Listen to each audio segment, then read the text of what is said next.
My channel. It's amazing. నేను egg masala curry ఇలా చేసుకుంటాను. చాలా టేస్ట్గా ఉంటుంది.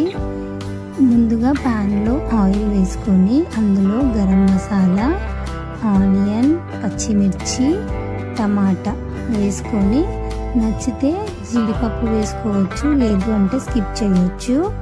వేసుకొని అదొక 5 మినిట్స్ అట్లా మెత్తగా కొంచెం పచ్చివాసన పోయే వరకు వేయించుకోవాలి. తర్వాత దాన్ని గ్రైండ్ చేసుకొని పక్కన పెట్టుకోండి. అదే కడాయిలో కొంచెం ఉప్పు, కారం, పసుపు, ధనియాల పొడి వేసుకొని మనం బాయిల్ చేసుకున్న ఎగ్స్ని అందులో వేసి ఆ ఎగ్స్ పైన కొంచెం క్రిస్పీగా అయ్యేంత వరకు అలా వేయించుకోవాలి. అలా వేయించుకున్న తర్వాత అవి తీసుకొని పక్కన పెట్టుకున్నాను.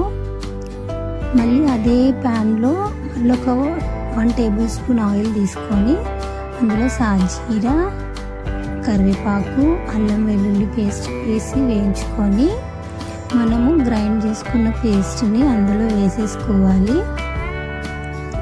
తర్వాత అది కొంచెం ఆయిల్ మనకు వాటర్ కావాలంటే వేసుకోవచ్చు. వేసుకొని కలుపుకొని కొంచెం ఆయిల్ పైకి తేలేంత వరకు అందులో వేసుకొని కొంచెం బాయిల్ చేసుకోండి. తర్వాత ఉప్పు, కారం, కొంచెం ధనియాల పొడి వేసుకొని కలుపుకొని ఆయిల్ అంతా పైకి తేలేంత వరకు బాయిల్ చేసుకోండి. మనం ఫ్రై చేసుకున్న ఎగ్స్ని తీసుకొని అందులో వేసేసేయండి.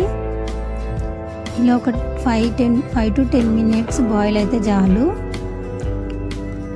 తర్వాత కస్తూరి మేతి ఉంటుంది కదా, అది కొంచెం ఇట్లా పెనం మీద వేడి చేసుకొని అది వేసేసుకొని తర్వాత కొత్తిమీర వేసేస్తే కర్రీ రెడీ అవుతుంది. చాలా బాగుంటుంది.